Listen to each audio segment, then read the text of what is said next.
Let's do a video. So my wife was reading to me just in time for an ambulance to go by.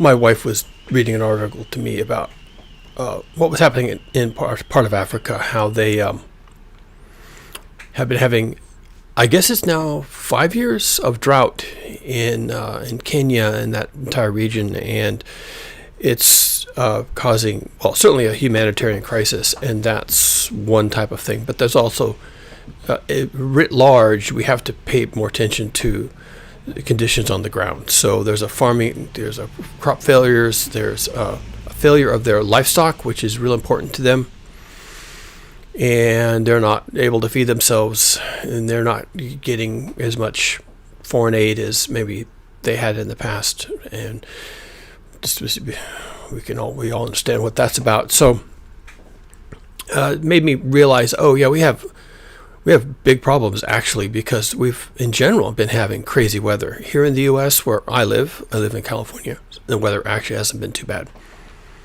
as usual, but in other parts of the country it's been pretty much off the hook crazy. Yeah, that's the best way to put it. And Europe, Spain and Portugal had a rain event that one of our local meteorologists, climate scientists, called an arc event. I actually had to look that up. I'd heard of it before. The idea of an arc event was invented in California because California has been known to get torrential rains that can cause massive economic damage. So they decided to start quantifying these terrible events in California. And an arc event is said to be a $1 trillion weather event. And ARC stands for, I can't remember, I have to look it up. But it's ARK event. It's a backronym. It's trying to make you think about Noah's Ark, right? And so he said that they just had on the Iberian Peninsula what would be equivalent in California of an arc event. That doesn't mean it's going to cost them $1 trillion, but that's the kind of rainfall they had. And, if you've been paying attention to the news in the last year or two, it's not too hard to come away with the impression that there are torrential rainfall events happening in Spain, parts of Spain anyway, Italy, Germany. They show the pictures of the main streets turning into rivers, right, with the cars floating down. We've even started calling that car soup. So there's car soup in Germany and car soup in Italy, as well as Turkey and Syria. These are widespread events now. There's hardly any hardly ever. There is never any follow-up on that. Like, what were the long-term impacts? But we have to start thinking about that now. What are the long-term impacts of these really unprecedented weather phenomena? These wacky weather whiplash. Here in the U.S., we've seen alternating like a week apart, record hot, then record cold, then record hot, and what are the long-term impacts of that? So I wanted to take a look at that today just because of that article. I'm going to talk about food. Could talk about a lot of things. Could talk about manufacturing. Could talk about transportation, financial bankruptcies, even to urban areas that maybe have their own problems because of damage caused by storms. We had massive ice storms here in the U.S. in the south and the southeast, regions that don't get ice storms, so their preparedness can be assumed to be minimal. What will be the damage from that?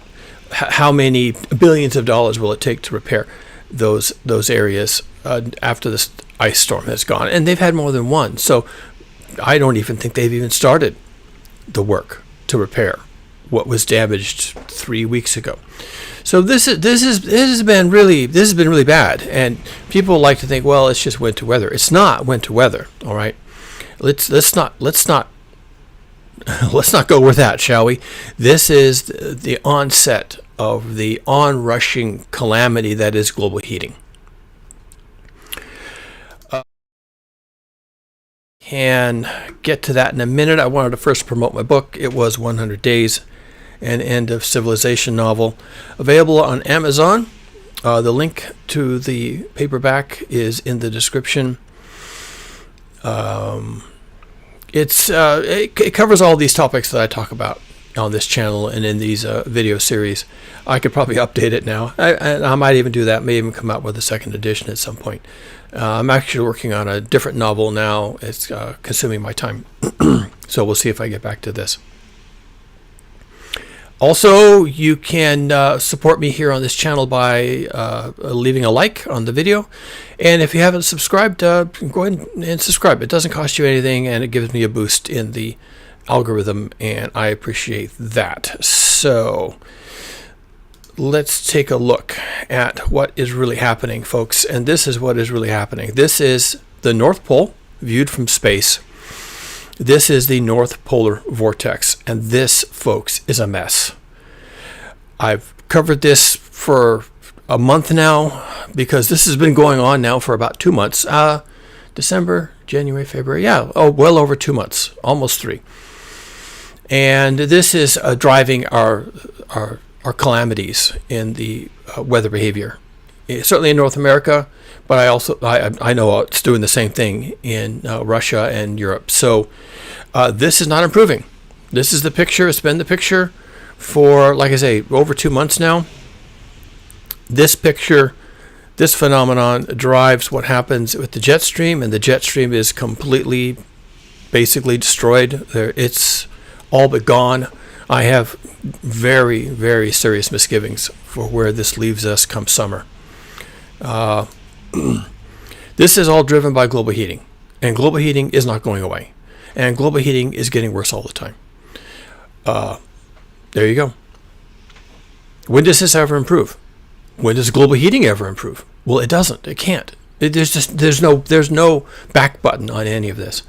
And because there's no back button on any of this, we have to start thinking seriously, having an adult conversation about the problems we're going to be having with food, okay? A lot of things, actually, but let's start with food. So I'll just put this up here since this is current today. This is Al Jazeera. They do a pretty good job. More than 2 million people face hunger as drought grips Kenya. Again, it's like for the 4th or 5th year now.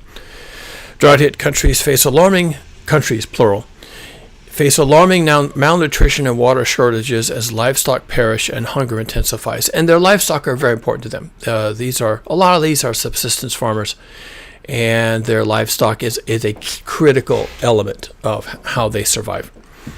You know, goats will eat almost anything, and then you can eat almost every part of the goat. So you can kind of see how that works. Could read all this. Kenya, Ethiopia, Somalia. Potential famine in Somalia was narrowly averted through increased international aid. So, famine is an interesting word here. It's doing a lot of lifting. You can't really avert a famine with international aid. The famine is still there. You're just covering it over, right? The conditions on the ground, that created the famine, meaning a food shortage, are still there. So you didn't narrowly avert a famine. The famine is still there. You just narrowly averted mortality. See, treating symptoms versus the actual cause. And I'm just trying to make a point that even if we are able to jump in with aid or support or troops on the ground or whatever it takes to help these people to get through, can that continue? Are we able to do that every time? Are we able to do that for every country that may be affected? Are we able to do that every year for every country, every time? And these are the issues that no one really wants to talk about. Is this sustainable? And you can say, well, it's just politics. There's plenty of money. We could always, and maybe it is politics. Donald Trump, technically it was Elon Musk, but he was working for Donald Trump, canceled the USAID program, which would have been part of these responses. And so now that's gone. The program is gone. It's not coming back, I don't imagine, ever. I don't see it ever coming back. So it's going to be harder for the U.S. to push its excess production, food production, out into the world without programs like this that can, be the point of the spear. And then there's the problem of, will we even have excess production? More on that in a minute. So if I go down here, there's this paragraph that is a considerable concern and germane to this topic today. Experts attributed these conditions largely to climate change. And you say, oh, they attribute everything to climate change. Well, what if it's true? This is Al Jazeera. They could attribute it to anything. They're an independent media outlet. They could attribute it to anything they want to, including the shutdown of USAID, if they want to. But they're not. They're attributing it to climate change. The warming of the Indian Ocean has generated more disruptive tropical storms, while droughts have grown longer and more severe. These changes are devastating African communities reliant on rain-fed agriculture. Okay? So they don't have widespread irrigation systems. They're reliant on rain-fed agriculture. Someone else who's reliant on rain-fed agriculture is almost the entirety of the U.S. Midwest. The wheat, the corn, the soybeans, all of that that's grown in our big bread basket, by and large, is rain-fed. Farmers said rising temperatures are destroying their livestock pastures and ruining crops. Africa is particularly vulnerable to extreme weather due to limited disaster preparedness infrastructure. That's true. But even if they had, again, cause and effect, even if they had disaster preparedness infrastructure, so what's that mean? Food laid up in deep storage, ways to distribute food, ways to set up refugee camps. Even if they had all that working for them, it doesn't change the fact that they've been in 4 or 5 years of drought. You could, even if you're great, even if you're impeccable at treating the symptoms of the problem is still there. And you can't get rid of the problem by being really, really good at disaster response. Am I making my point here? You can be really good at disaster response. Trump didn't have to cancel USAID, but it wouldn't matter because the disaster is still there, and the disaster is caused by global heating, messing with the weather in these, what they call them, rain-fed agriculture. So that's all I really want to cover on this. It's current. So this is ongoing. This is their summer right now. They are below the equator, so they're having their summer right now. We're going into our summer. And what's going to happen with us here in the North America and in Europe and Russia? Let's take a look. What do I have? So this was 4 months ago. This is The Guardian. I couldn't look. European farmers on losing crops as the industry collides with worsening drought. Global heating means annual drought losses across Europe could reach basically 18 billion euros. Shipping and power generation are also affected by low water levels. Low water levels. There you go. What causes low water levels? Well, it could be you're mismanaging your water, but after all, this is the Europe and the UK, so we don't expect them to completely mismanage everything. Low water levels is probably a symptom of just low rainfall, and so there you go. Will the rain come back? Probably will. These aren't permanent changes, but last year, 4 months ago, according to this article, 4 months ago, they were looking at. They couldn't look. They couldn't look at their crops because it was so devastating. I did a Google search on European agriculture crop failure, and it gave me this. Again, this is AI. Do you really want to believe it? But let's go with this anyway.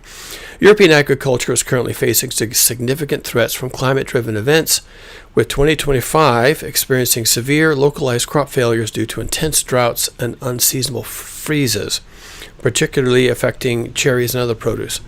Recent trends indicate that while some areas like Southern Europe may benefit from specific conditions, regions in the north and east suffer from at times 40 to 75% lower yields due to extreme heat and lack of rainfall. Yes, I have heard that. There is a drought in Northern Europe. And then, and this, it can be really weird because if you're not paying complete attention, which is almost impossible, you'll see an article that says, well, we had a terrible drought in Europe. And then you'll see another article with the torrential rains came and cars were floating down the middle of the streets. And then you'll hear 2 weeks later, yeah, we still have a terrible drought. And depending on which of those voices you heard last, you may think, well, there's a terrible drought in Europe. Or you may say, there's no possibility of a drought in Europe. I just saw cars floating down the middle of the street. And then if you try to reconcile these two thoughts at the same time, which a lot of people wouldn't do, but some people will, you'll start to think, oh, I don't know who to believe. I don't know who to trust. This doesn't make any sense. Well, here's the reality. And some of this is soil science, so I'm getting into some science here. If you have a long enough drought that it affects soil moisture content in a big way, and it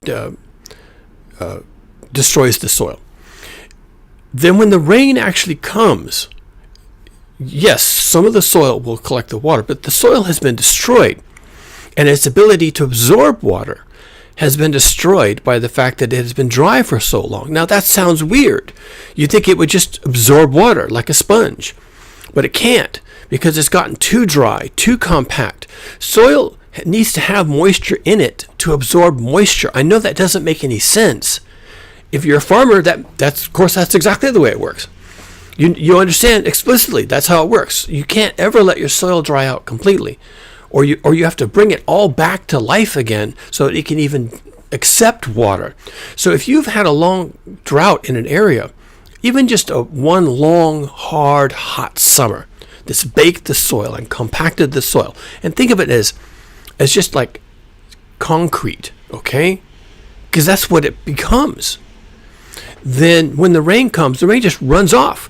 And this fact of soil science is why you get car soup. The symptom of so much rain coming off of the hills that it fills the streets with like a river and washes the cars and the dumpsters and the tables and chairs out to sea.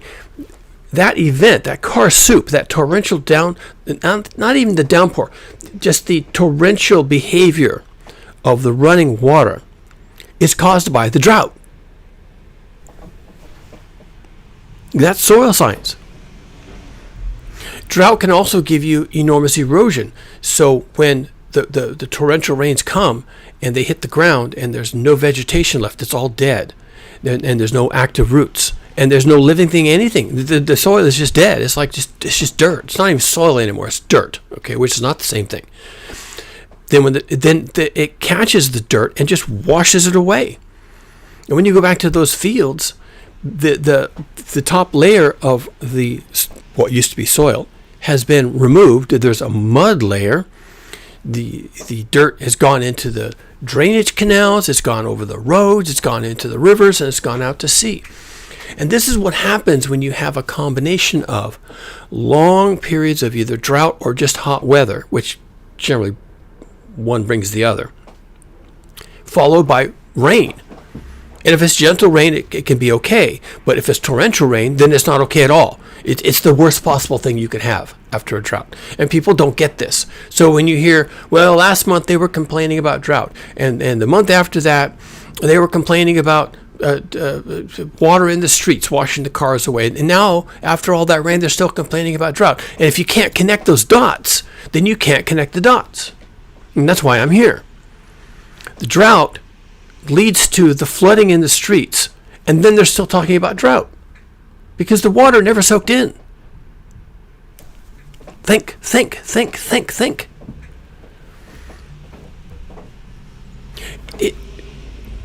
The numbers we usually use to try and say where are we at in our climate fail us now. We are no longer in the same window of variability as we're accustomed to.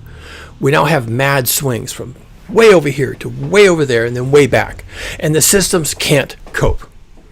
The soil can't cope. The plants can't cope. The farmers can't cope. The urban areas can't cope. The river systems and the flood control systems and the transportation systems, they can't deal with it. Go from one swing to the other, you can't deal with it. You just can't. And people will always simplify this down to, well, they're just over-reporting, and they're just being fear-mongers, and they're just being this, that. But the reality on the ground is what matters. Physics is what matters. Are the crops going to grow? Are we going to have water to irrigate the fields? Is there going to be rain falling at the right time of the year and in the right amount, as we have always expected? Because that's how we farm. Okay, well, these are rain-fed fields, and if the rain doesn't come, or it's too much, or it's too early, or it's too late, any of these things will be wrong. And then we have a crop failure. And people who don't understand that will say, well, it rained. In fact, we've had a record rain. We've had some storms that washed the cars down the roads. Don't tell me there's no water. Yeah, there's no water. Don't tell me there's a crop failure. Yeah, there's a crop failure. They're just making that up. No, they're not making that up. My warning today, right now, is pay attention. Start paying attention. Everything you thought you knew about the media and the government and the farmers and everything else is out the window. It's out the window because of this. Okay? This is a thing. This is the Earth system. This is the North Pole. This is the North Polar vortex. This sucks. This is bad news. And this is real. This is physics, people. This is the Earth system. And it's here to mess you up. Okay? So yes, you can get crop failures. Yes, you can get crazy weather. And it's happening in America just like it's happening in Europe. So in 2026, American farmers face heightened risks from climate change, including warmer, wetter springs and hotter, drier summers with increased pest, disease, and drought threats. These conditions, combined with high input costs and potential cuts to USDA support programs, U.S. Department of Agriculture, which has been gutted by Doge, Elon Musk, and Donald Trump, are reducing yields, threatening profitability of family farms, and challenging agricultural resilience. Right here in the good old U.S. of A.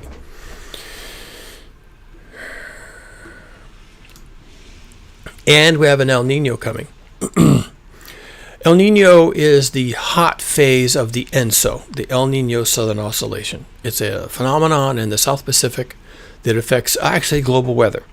The Pacific Ocean is huge, so any major changes in the behavior of the surface waters in the Pacific Ocean actually end up affecting most of the world. Who would have thunk it? So we have been in a La Nina, that's the cold phase, and we are now swinging into an El Nino, and I heard from Daniel Swain a couple of nights ago, there is now muttering among the climate crowd, the climate science community, that it's going to be a strong El Nino. So that means that the swing into El Nino territory will be really sharp and extreme. So we have a strong El Nino coming. The El Nino can affect U.S. crop yields by bringing too much rain to some parts of the country and too little in some other parts of the country. And there you go. Well, we know these things happen because we have science, all right? And science know these things. Oh, and the farmers know these things too. The farmers know if they're going to be in trouble or not. And sometimes I've heard, not recently, but I've heard this in the past, that they will change their crops. They will change what they're going to plant depending on whether it's a La Nina or an El Nino phase, and they'll vary their expectations, of course. It's all a numbers game. It's all a crapshoot. But they're going to vary their expectations depending on which way they think the weather's going to go for their region, depending on where they are doing their actual farming. In general, the problem is going to be that the long-term changes from global heating, which is what I call it. You can call it climate change if you want to. That's not what it is. We're going to get wild swings. So which of those now is your climate? Is your climate now simply unpredictable? Well, maybe that's your climate. So maybe now your climate is unpredictable, and that's climate change. Okay, fine. But what it is this global heating. That's the physics. And global heating will now drive weather patterns. It starts with things like this. This is, again, the northern polar vortex, which is broken up like this because of sudden stratospheric warming. Sudden stratospheric warming is related to global heating. I mean, it's right there, right? Warming, heating. We could call it, if it's easier, we could call it sudden stratospheric heating. Does that help? So sudden stratospheric heating and global heating are like not synonymous, but they're related, cause and effect type of thing going on here. So when does this ever repair itself? Global heating has never been worse, right? We have record ocean heat temperatures. This could just be permanent now. And if this is permanent, then that means that these changes in the jet stream are permanent. Wow, this is whacked, folks. This is you like your weather whiplash? Record heat followed by record cold followed by record heat. Well, yeah, you're going to be getting a lot of that, all right?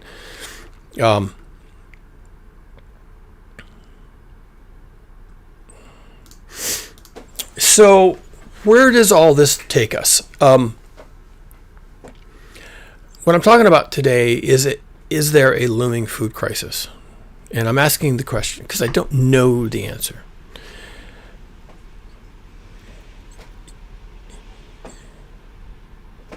In some sense, I'm not sure how to phrase this. I have to be a little bit careful because I am a sciencey guy, all right? So I have to be careful making emphatic statements.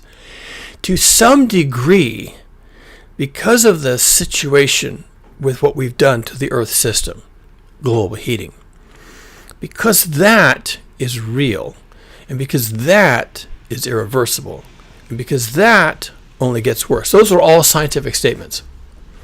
Because that is caused by enhancing the greenhouse effect, also irreversible, which we have done by burning fossil fuels, which, okay, now, can I finally say we could stop doing that?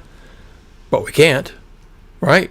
We're not, and I don't think we can. But not yet. Maybe soon, maybe someday, maybe whenever, but we haven't yet.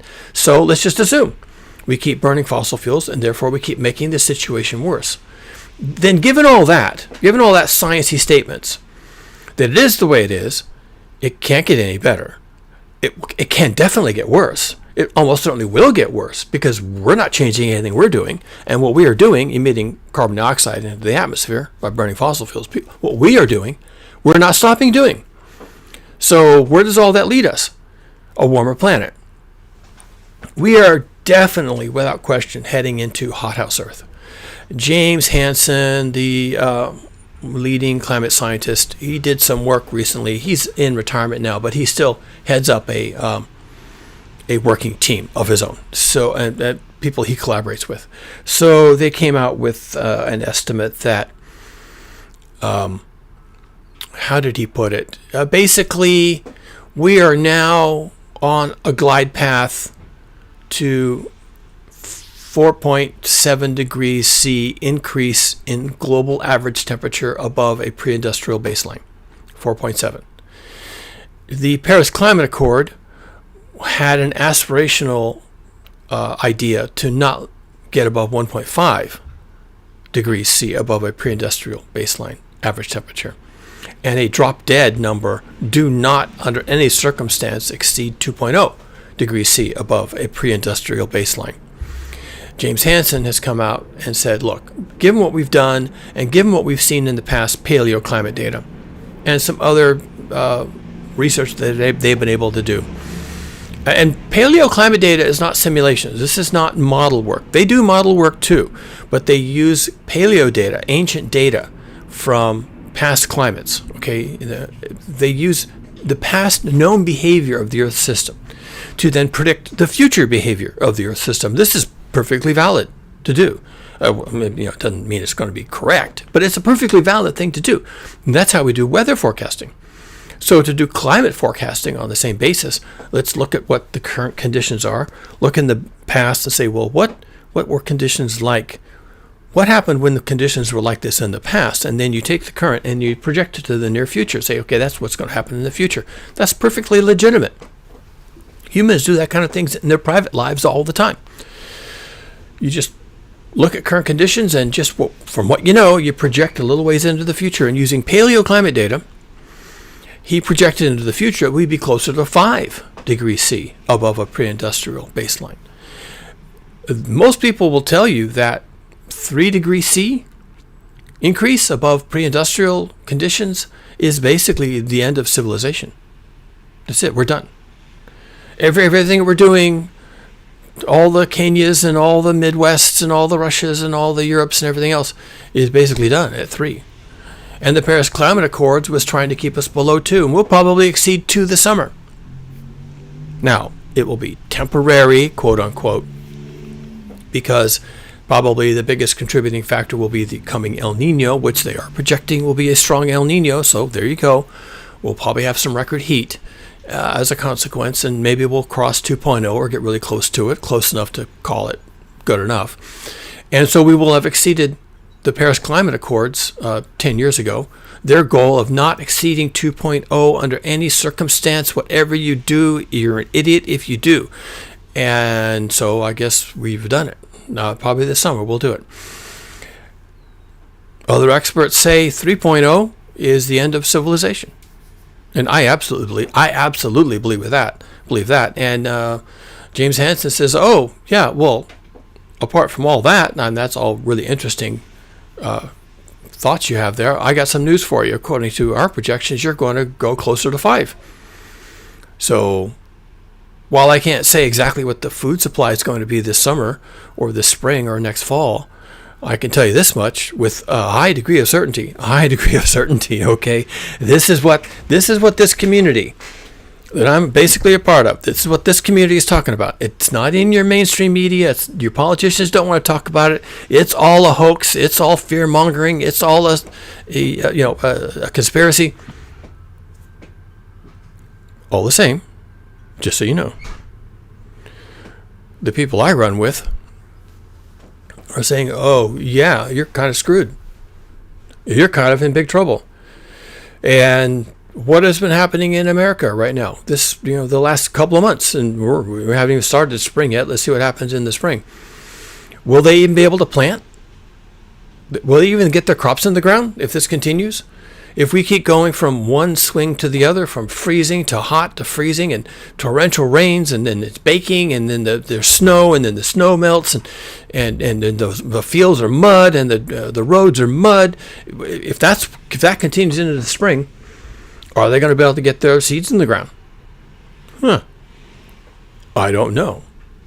I just don't know what's going to happen. But I can't guarantee that they will, and neither can they. In Europe, they have a rain crisis in the northern part of Europe and the eastern part of Europe. Will that be abated? Will they get enough rain at the right time to get their seeds in the ground? Russia right now is frozen solid. They're having massive infrastructure failures. And of course, Ukraine is just being bombed into oblivion by the Russians. So that's 2 major food-producing regions that are essentially, could be, for all practical purposes, offline. If things don't change in a significant way, if things don't improve in a big way.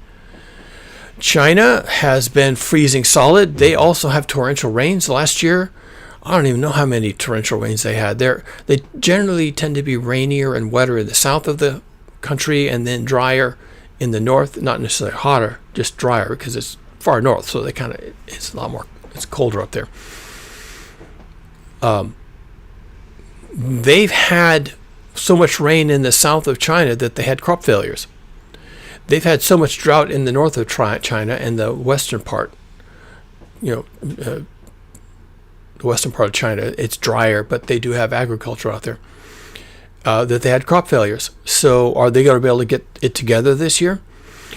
Australia right now is having their summer, so that this is when they would be harvesting and planting and harvesting. They've been having record heat. And then I think they even had some record rain. So they're getting it from both sides. They had record fires, enormous, debilitating fires last summer, their summer.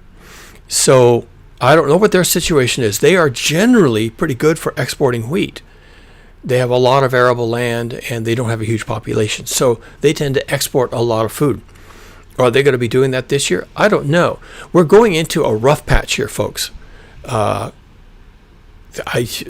can I say? It is the way it is. And in this picture, let me bring this back up.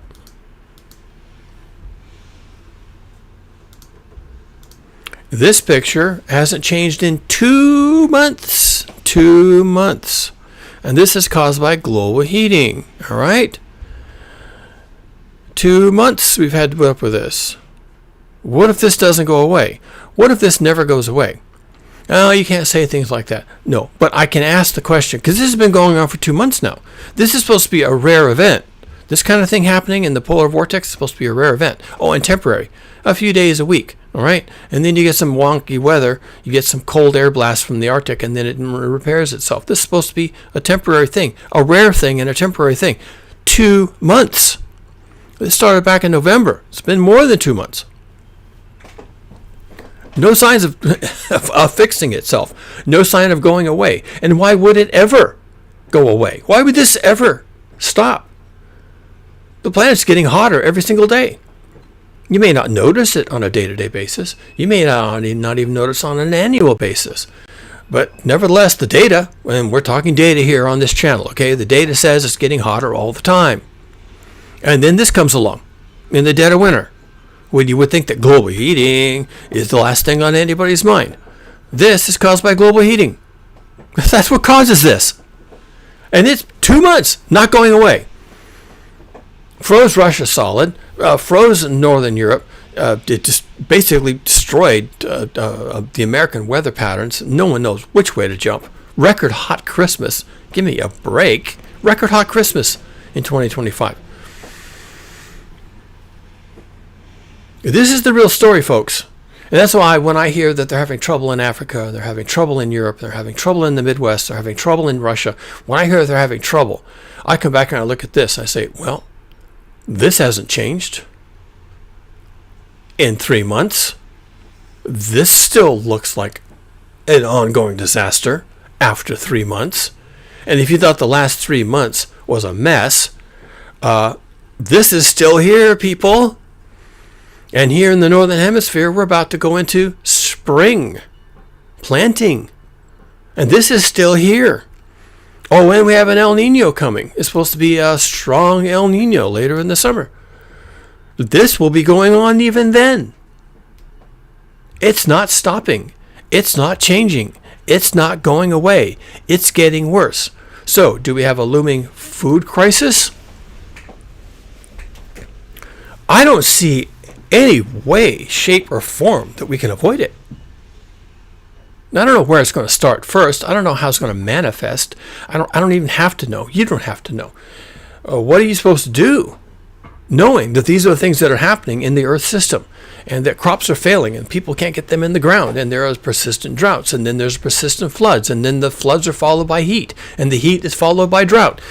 This is what's happening. That's it. That's the deal. And what broke up the polar vortex, that isn't going away. The global heating is not going away. And if the global heating is causing droughts, then there will be droughts. And if the global heating is causing torrential rains that destroy more than they help, then that's what you're going to get. You're going to get destruction more than you're getting any help from it. That gets complicated in the U.S. by federal administration policy. Like I said, the USAID program was shut down. That was a good way for farmers who had excess crops to move them onto the market. They could always sell into USAID. And USAID was created in large part by the farming community so they would have a place to dump their excess without any fears of getting stuck with it. Oh, I've got excess corn production. I've got excess wheat. I'll just sell it to USAID. They're always buying. Farmers didn't really have to think about it. They could just plant and plant and plant and plant and harvest and then they had to look around for a buyer.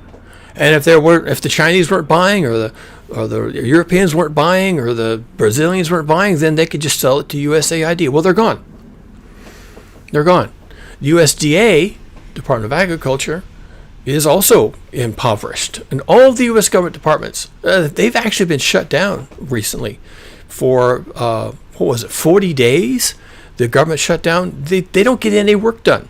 They're not helping farmers. They're not doing planning. They're not doing any strategic work of any kind or any tactical work on the ground. And then Donald Trump imposes all these tariffs. The tariffs, you can think whatever you like. What the tariffs work out to be is a tax on American consumers of imported goods. The idea is that American consumers, when they see the price of foreign goods, like foreign cars, just to pick one, that they won't like the price. And then instead of buying that expensive foreign car made expensive by the import tariffs, then they'll go to the next vendor and buy an American product that doesn't have an import tariff. Except it doesn't work that way. Import tariffs also apply to components of products. So if a Ford truck is mostly made out of parts that come from Mexico and Canada, then the Ford truck that's assembled in, Michigan has a tariff price. So this ends up being a tax on Americans who think they're buying American products, but the components are coming from all over the global economy, and therefore they have to pay a tariff.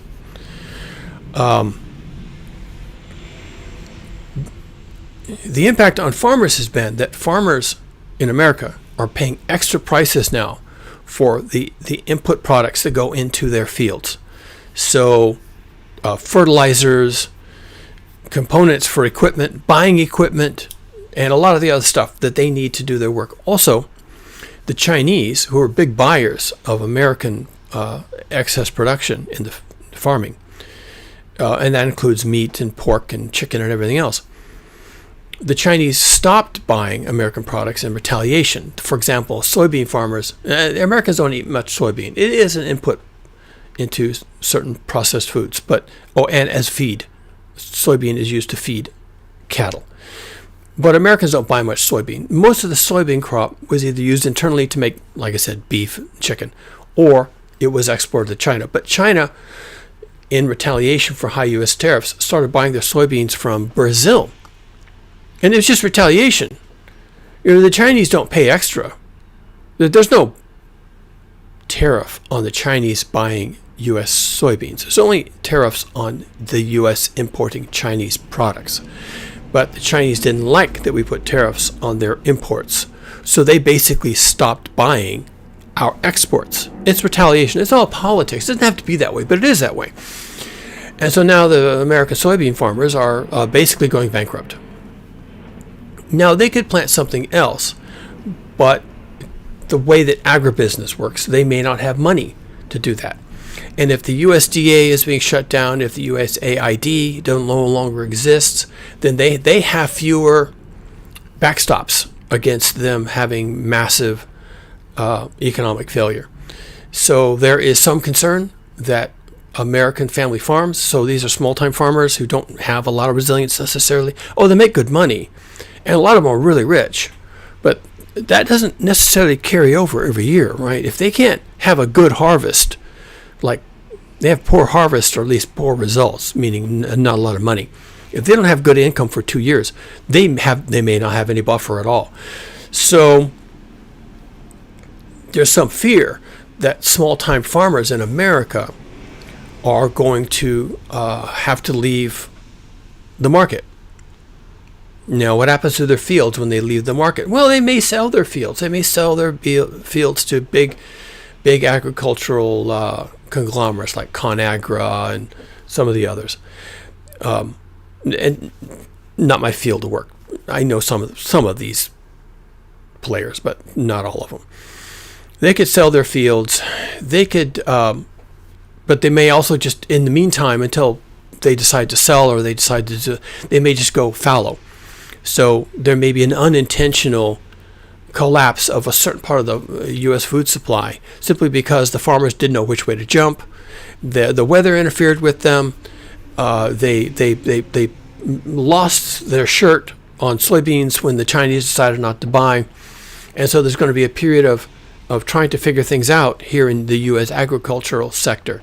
And during that time, we may find that our production of agricultural products decreases. That means that our ability to backstop other countries like Kenya or anywhere else in the world, China, right? Or Russia, for that matter, right? Russia may be having a massive crop failure in the making. Our ability to backstop these other countries may be thinned out. We may not have a lot of excess. And even our own ability to feed ourselves, like with soybean production. If most of the soybean production was to feed the Chinese and suddenly no one's planting soybeans, then we may not have soybeans in this country, the U.S., for either processed foods that use that as an input or for cattle feed. And people still want to buy cattle, but there won't be soybeans to feed the cattle. And so it's just a ripple outwards into these different areas. We may have a collapse of the cattle industry. If they can't get cheap food for their cattle, they may voluntarily cull their herds, right? That's what they call it.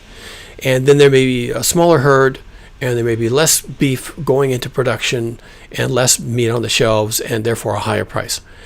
And ultimately, if these things continue, and if it continues in Europe, and if it continues in Russia, and if it continues in China, and Australia, and Brazil, and there's just enough breakage in the overall system that there's not a huge problem, but there's no resilience. It becomes brittle. Then we may start seeing food shortages and a food crisis. There may be food in the fields. There may be food in France that could be used in the UK. There may be food in Ukraine that could be used in Russia. But it's not going to work. You see, either they'll want to keep it. They won't like the price. They'll stop farming those products anymore because they don't like the price. The U.S. tariffs are interfering with imports, so you can't sell to the U.S. anymore. So that's no longer a market, so we're going to reduce production of things that the U.S. would normally import. Now the U.S. isn't importing these things anymore. All of a sudden, there's not on the shelves in the U.S. anymore. No one knows why. There was food produced in France, food produced in the U.K., but we can't figure out why it's not on the shelves. There's just enough sand in the gears, as I like to call it, that you start to see higher prices, lower availability, and possibly lower quality. Donald Trump got elected on this whole thing about the price of eggs. It's still a meme. People still talk about it. He was going to reduce the price of eggs. The eggs were like, I don't know what he was saying at the time. Eggs are $5 a dozen. That's ridiculous. You used to be able to get eggs for $1 a dozen. And he's going to make sure you can get eggs for $1 a dozen. Well, that never changed.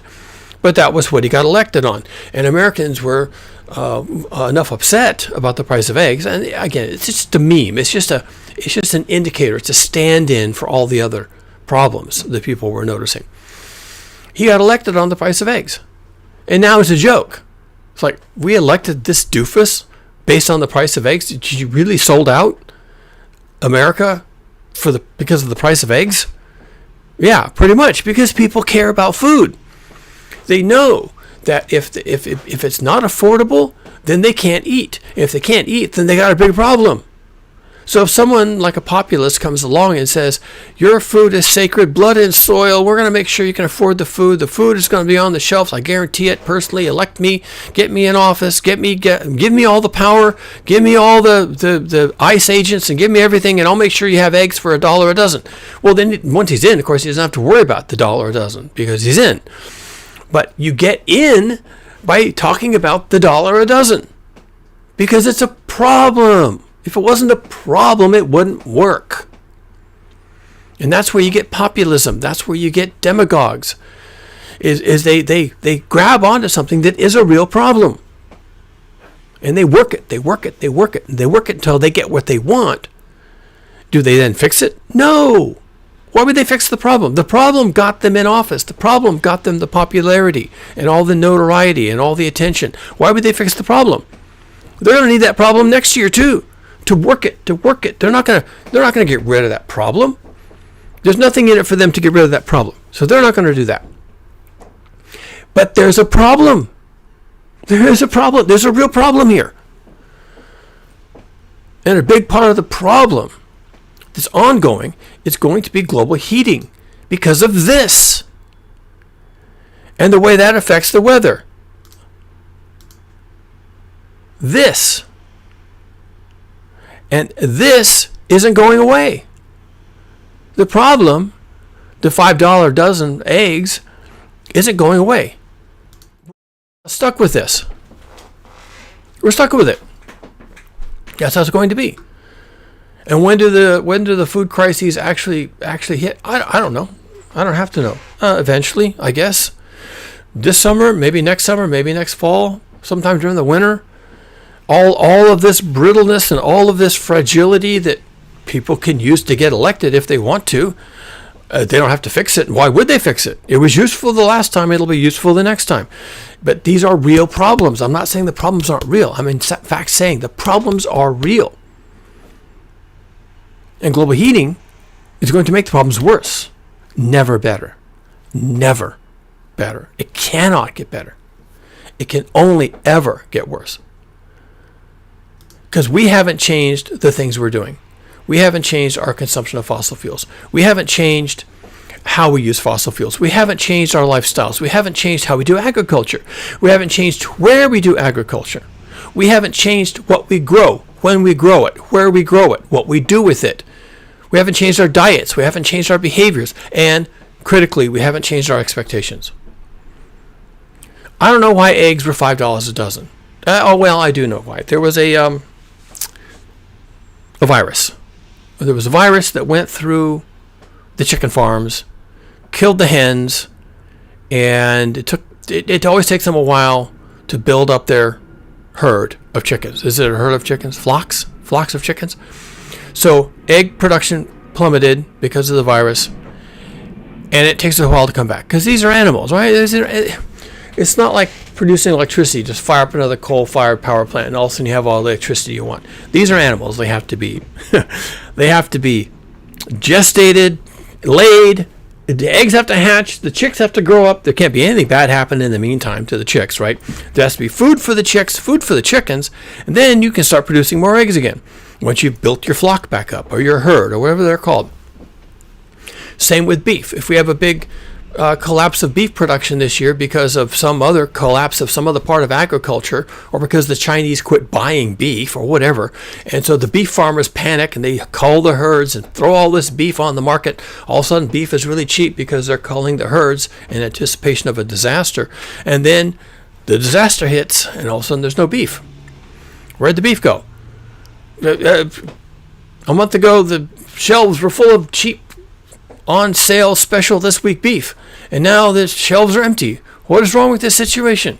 The wrong with this situation is that planning is out the window because of tariffs and because of trade embargoes and because of trade wars and because of global heating and the droughts and the rains and the floods and the car soup and everything else that's happening. And it's happening in China and Russia and Ukraine and Northern Europe and Southern Europe and Australia and the U.S. Midwest and in parts of Canada. And it becomes unpredictable. No one knows what's going to happen. Is there a coming food crisis? Absolutely. Yes, absolutely. There is a coming food crisis. Without a question. I can say that with a scientific basis. Because I'm looking at the Earth dynamic system and what's happening to it because of global heating, and we're basically screwed. There's no way out now, people. There's no back door we could escape through to escape this disaster. The house is on fire now, and the fire never goes out because of global heating. Global heating never goes away. And if the polar vortex looks like a devouring monster, and if it's sending alternating record cold and record heat and record cold every other week, well then why would that ever stop? Because of global heating. And we can't even stop global heating. I wish I could say there was some way to stop that. Maybe 70 years ago, we could have maybe gotten ourselves together and said, wow, we're going to have a problem in the future. But that's not how anyone thinks. No one thinks about the future. So 70 years ago, when people were saying, "Oh yeah, global heating, that's going to really disrupt a lot of our cherished activities." Well, 70 years ago, it was really easy for someone to say, but it's in the future. And everyone thought that, and it was true. It was in the future 70 years ago. 70 years further on, the future is now. And there you go. There you go. Here it is. We're there. 70 years ago, they said it was going to be a problem in 70 years. Well, now it's 70 years later. Here we are. They were right. They were right because science. I'm here to tell you, science. Here, I'm going to throw some science at you. Yeah, you got a problem, folks. You got a big fucking problem now. Are we going to run out of food? Yeah, you are. You're going to run out of food. Or you're not going to like the quality of the food. Or, even worse, you're not going to like that price. You won't be able to afford it. Oh, there will be food. You bet there will be food for the people who can afford it. That's how it always is. That's how it's always going to be. There's enough production somewhere for someone, but that someone might not be you, and it might not be me. There you go. So what can you do? I just made a prediction. I'm standing by it. We are now in the jaws of this thing, and it's going to take us wherever it takes us. So what can you do? I will recommend a couple of things. One, change your expectations. You do not want to be taken by surprise. Forewarned is forearmed.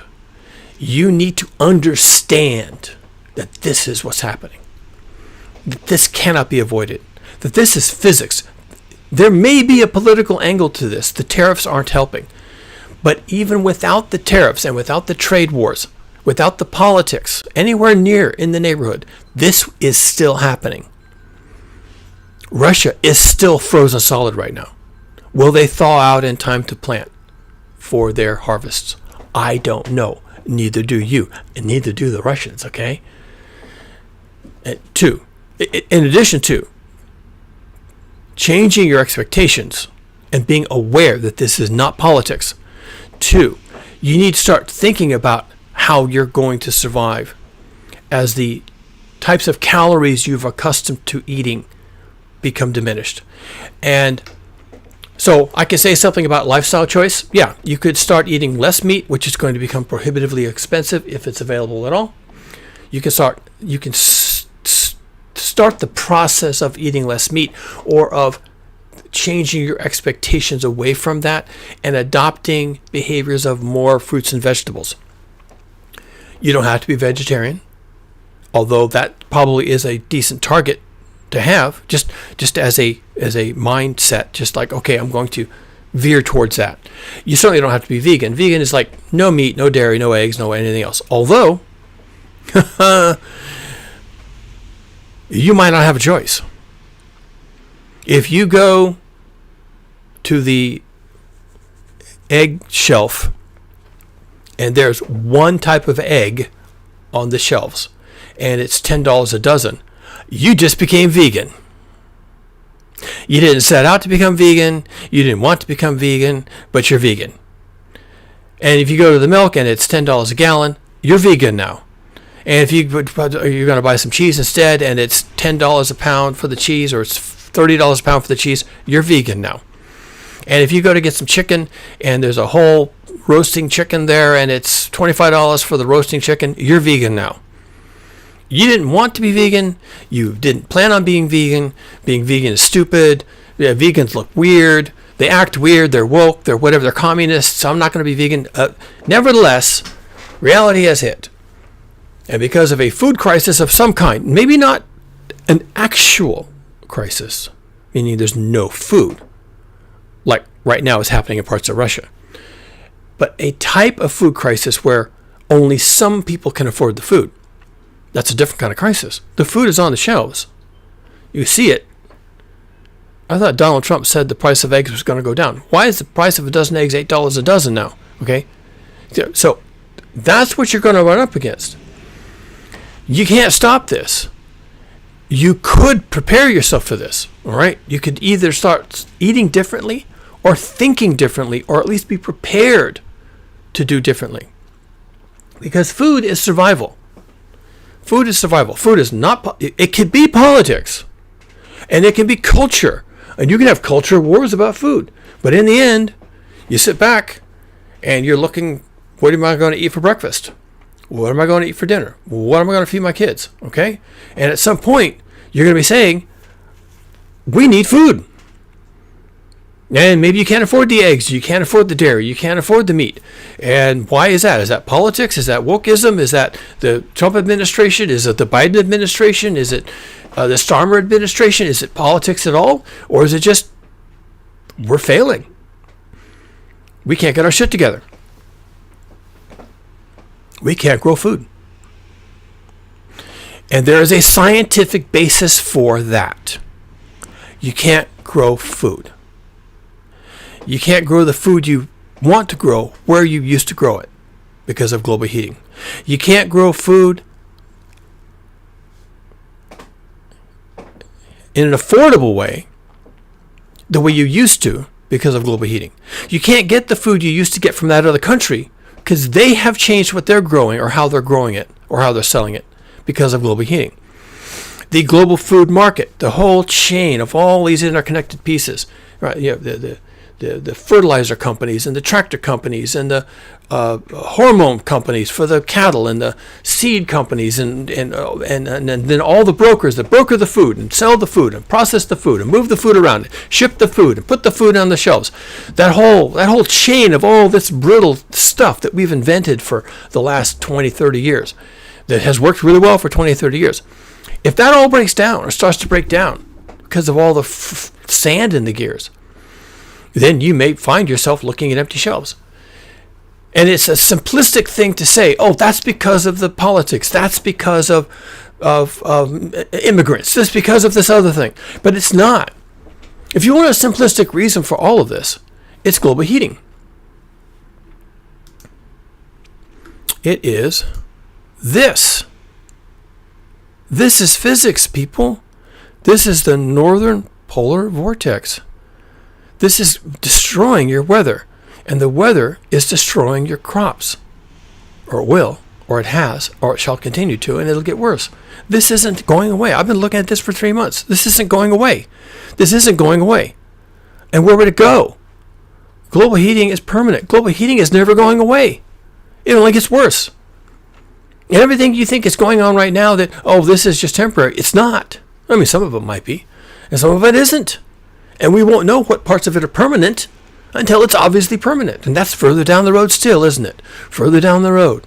And the shelves are a little bit more empty, and the shelves are a little bit more expensive. It's been further down the road even now. It's a year from now. It's 2 years from now. Things have gotten worse. And the populists like Donald Trump are coming out saying, well, I will fix it. I will reduce the price of eggs. And they won't. Because they can't. Because there's no way to do that. Unless you bring in communism, where they just set the price and the price is set, and then if the producers don't like the price, they can stop producing. Well, then you have a different problem, which is what communism generally does. Central management of agriculture always ends up in famine, self-inflicted famine. So you don't want central management of the prices, which is what Trump was basically saying. I personally will do this for you. Well, he didn't, because we're not a communist state. We don't have centralized management. We have a market-based economy. So he couldn't do that. So he didn't do that. Surprise, surprise. Anybody who understands marketing will understand he can't do that. No, he didn't. And if the price came down, it's because the chicks came back and started laying eggs as adult chickens, and now we have eggs again. But people don't understand that. And people won't understand what's happening to them because of global heating. They won't understand. The populists will take these issues and drive a stake in the ground and say, I'm the only one who can fix this. It will never be fixed.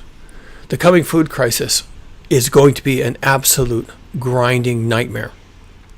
I don't know when it's going to hit. It's probably going to hit this summer. I don't know how bad it's going to get. It's probably going to get really bad.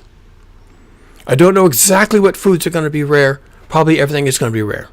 I don't know what's going to be happening on your shelves. Probably you'll have empty shelves and expensive shelves. Because that's what we're headed into. whether it's this summer or next year or the year after that. That's what we're heading into.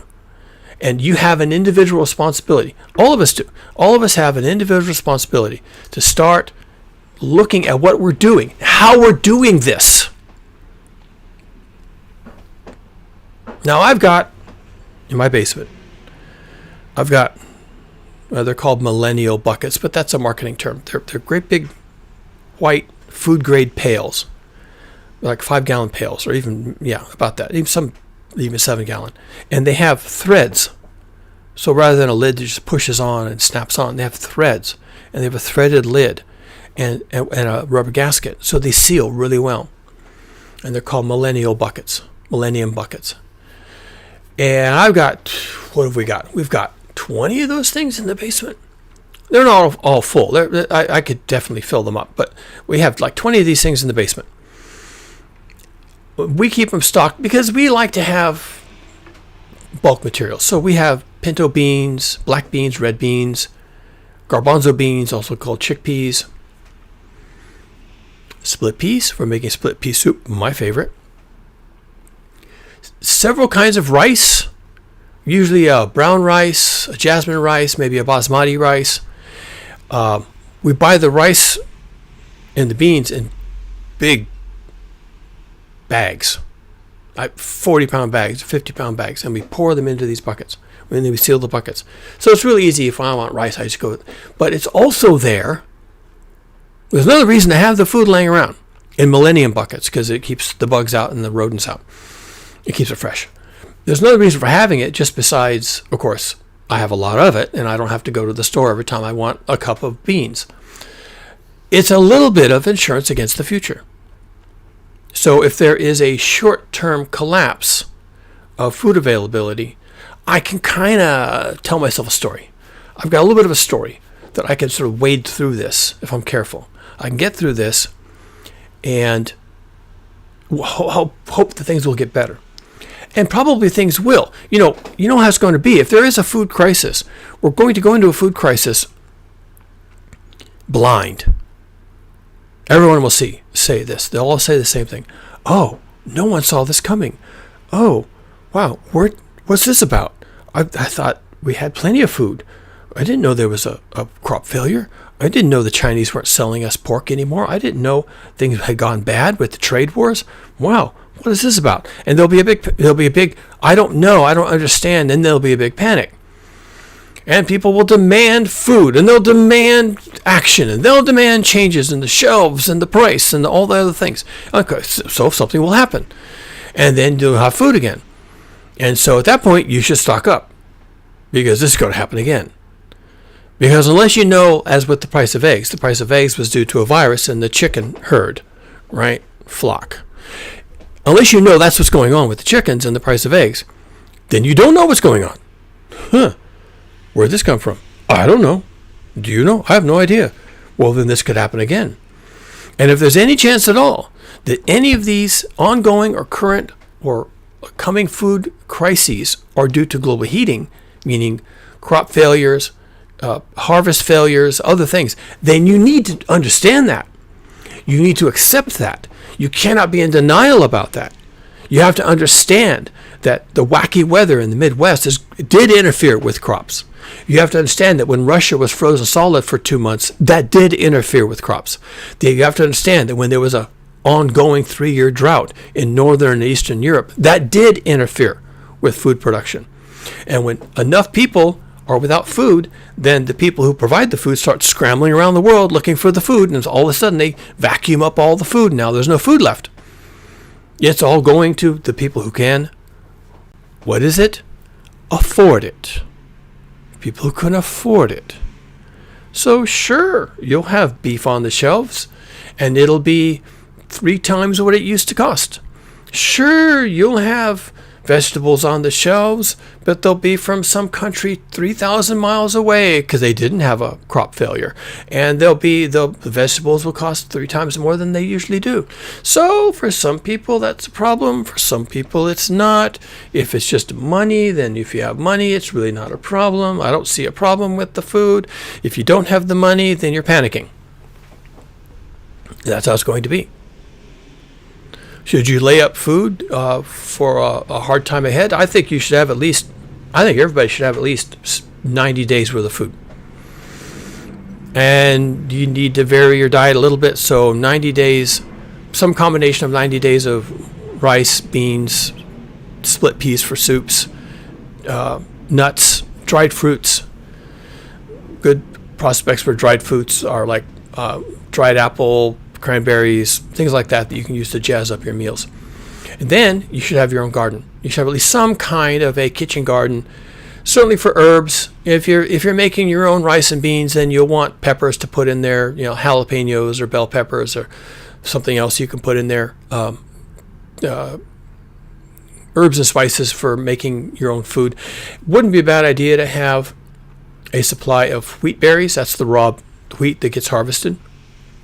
And then to be able to use the wheat berries, you need a grain mill. So like a Nutri-Grain or something like that. These things are not expensive. You can have them.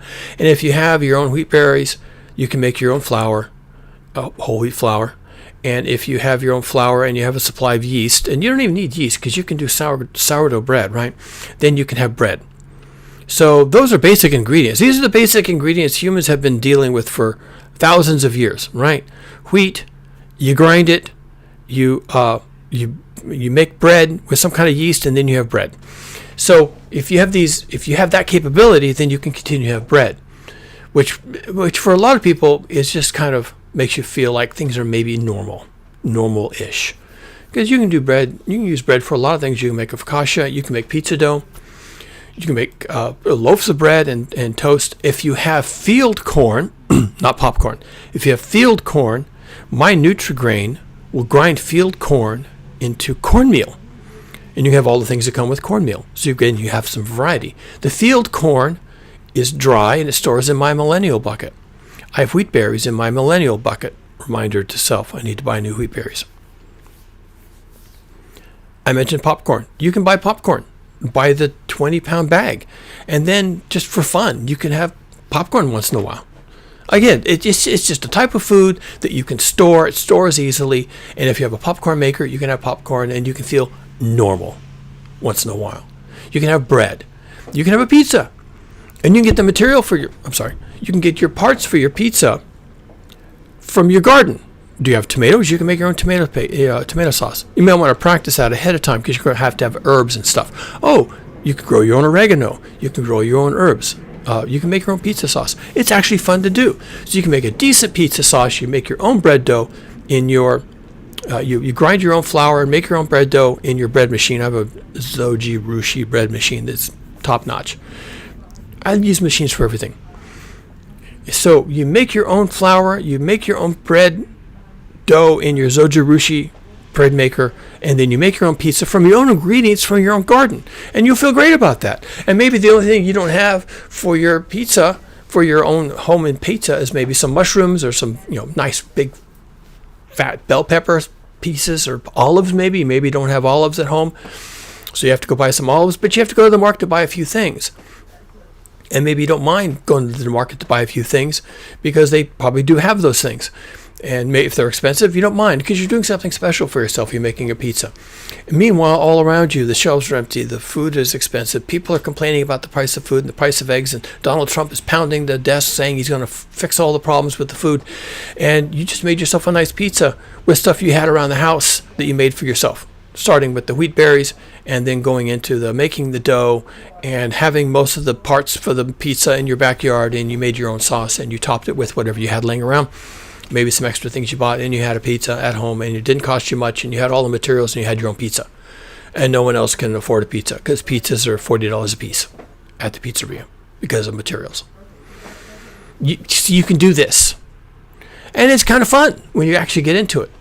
I have everything I need to survive for probably, not the greatest survival, rice and beans, right? And pizza. Rice and beans and pizza, I can probably survive for a year with what I have in my basement. Maybe not a year, maybe 8 months. Gets me through an acute crisis. Gets me into being able to wait for things to improve. And when things do improve, well, then I stock back up again. And that's going to be the modality for a long time. Is a crisis comes then it's averted. You stock up when you have an abundance, and then you draw down your stocks when there's a shortage, and then you stock back up again. And that's what food crisis looks like for most of us in the wealthy West. Shortages, and then you stock up, and then you go through a shortage, and then you stock up again. It's managing your food supply. It's not everything just in time. When you decide to have a pizza, you go across the street and buy pizza, or you go buy a frozen pizza dough at the market and you make your own pizza. Nothing is just in time anymore. You have to do everything from scratch during a crisis. You have to be ready to do everything from scratch during a crisis. And you have to be ready for a crisis. And that's the mindset you have to have. Make sure you have enough food to get through a short-term crisis. And once you've done that once, then you'll want to make sure you have enough food to get through a long-term crisis. And my guess has to be that we go through a series of short-term crises, like the price of eggs is too high. We go through a series of short-term crises, and then the food crisis becomes deeper, longer, more intense, and finally, at some point, the system just breaks down because of global heat, and because of politics, and because of trade wars, and because of food shortages, and because of wars in general. It all feeds on itself, and eventually, your food is all local. It's either what you have in your basement, what you can grow in your backyard, what your neighbors can grow and share, maybe what is grown in your community maybe even by your government, right? Maybe the government gets in the business of growing food for the people. Maybe the people demand that of the government. Tear up all the asphalt and turn it into community gardens. Maybe we demand that of the government. Get rid of the parking lots. We don't need so many parking lots. Get rid of half the parking lots and turn it into community gardens. Maybe we demand that of the governments. We won't demand that until we've had a series of food crises. But that's the kind of thing you have to start thinking about now, because it's coming. Is there a coming food crisis? Yes. I don't know exactly when, but it cannot be avoided, because global heating cannot be avoided. That's what I got. Urging you to take this seriously and pay attention to the weather and take that seriously. It's not a hoax. It's not fear-mongering. It's not scaremongering. It's take it seriously. It's serious, folks. It is serious. I keep coming back to this. This is real, folks. This is serious. Even meteorologists are starting to notice that ain't good. Yeah, because this has been going on for 3 months now. Even the meteorologists are saying that isn't right. The climate scientists have been looking at this for years, saying that ain't right. And now even the meteorologists are saying, well, that ain't right. Oh, that's it, folks. There you go. Here's your reality. I'm done. Don't forget my book. Where's my book? Here we go. Wait. There. Don't forget my book. Link in the description. Actually, kind of a user's manual for what happens when the polycrisis, the multiple crisis, takes off. It's fun to write. I enjoyed writing it. I put a lot into it. Put a lot of thought into it. And it really is a user's manual. So, given the topic today, yeah, you should pick it up. I'd be thrilled if more people bought the book. And it'd be nice to know that more people knew what they were supposed to do. And in the book, you have 100 days. I don't know if you'll have 100 days. You may not even have that long. You may have 40 days or 50 in the event of an actual crisis. So we'll see. Buy the book and you tell me what all that means. And whenever it gets bad, and whenever it starts to bite, and whenever it starts to go down hard, well, my advice to you is don't die.